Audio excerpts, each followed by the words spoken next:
the bigger picture of what recent Alzheimer's research is teaching us about brain metabolism and nutrition. The fundamental insight driving this field forward is that Alzheimer's disease is not just about plaques and tangles. It's substantially a metabolic disease and energy crisis in the brain.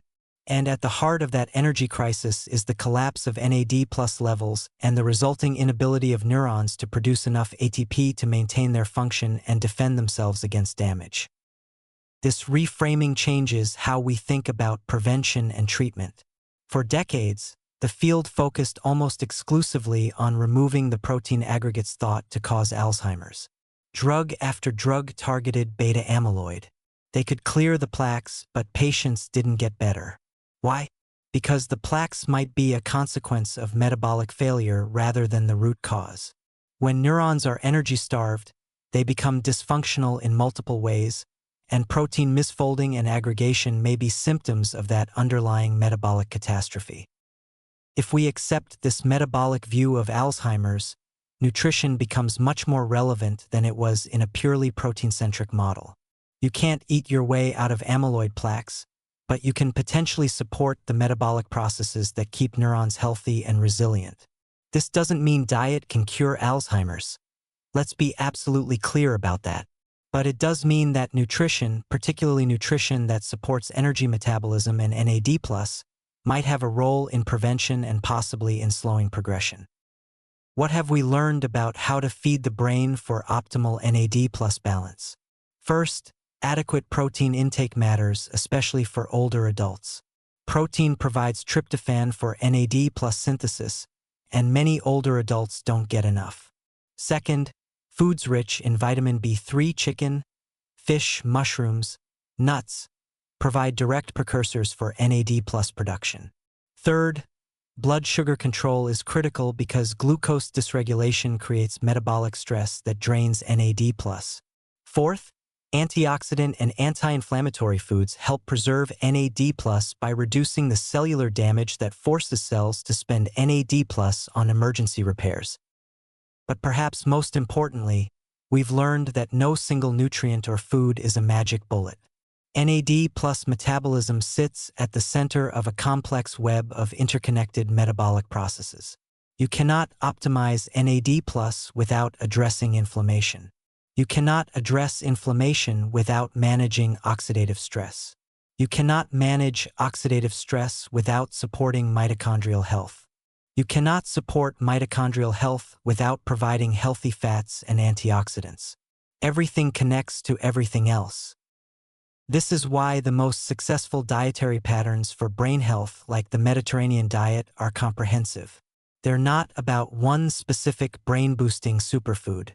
They're about a pattern of eating that supports multiple aspects of cellular metabolism simultaneously.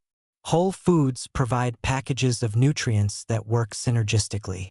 The omega-3s in fish work better when you're also getting antioxidants from vegetables. The polyphenol in berries work better when you're managing blood sugar and reducing inflammation. We've also learned to be appropriately humble about what nutrition can and cannot do.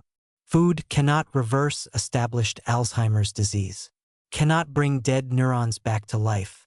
It cannot eliminate decades of accumulated pathology. What it might do is create a metabolic environment that helps the brain maintain its resilience as we age, potentially delaying the onset of disease or slowing its progression. These are meaningful goals even if they're not cures. The research has also taught us to be wary of extreme approaches. Extremely high doses of NAD+ precursors might be dangerous, promoting unwanted cell growth. Extremely restrictive diets might eliminate beneficial foods along with harmful ones. Balance and moderation, while perhaps less exciting than dramatic interventions, are probably the safest and most sustainable approaches. Looking forward, the field is moving toward understanding Alzheimer's as a multifactorial disease with metabolic dysfunction playing a central role alongside genetics, vascular health, inflammation, and environmental factors. Nutrition is one tool among many for supporting brain health, working alongside physical activity, cognitive engagement, social connection, sleep, stress management, and medical care when needed. What Alzheimer's research ultimately teaches us about feeding the brain is something both simple and profound. The brain needs energy to function, and that energy comes from the intricate metabolic machinery that converts food into usable fuel. When that machinery breaks down, as it does in Alzheimer's and with aging, neurons struggle and die. Supporting that machinery through nutrition is not a guarantee against disease, but it's a biologically sound strategy for giving our brains the best chance to maintain health and resilience throughout a long life. The story of NAD+ in brain health is still being written. We don't have all the answers, and some of what we think we know today may be refined or even overturned by future research. But the basic principle, that brain cells need adequate energy to function and that nutrition can support the metabolic processes that provide that energy, is solid. Working from that principle, with realistic expectations and appropriate caution about what's proven versus what's speculative, we can make informed choices about how to nourish our brains throughout life.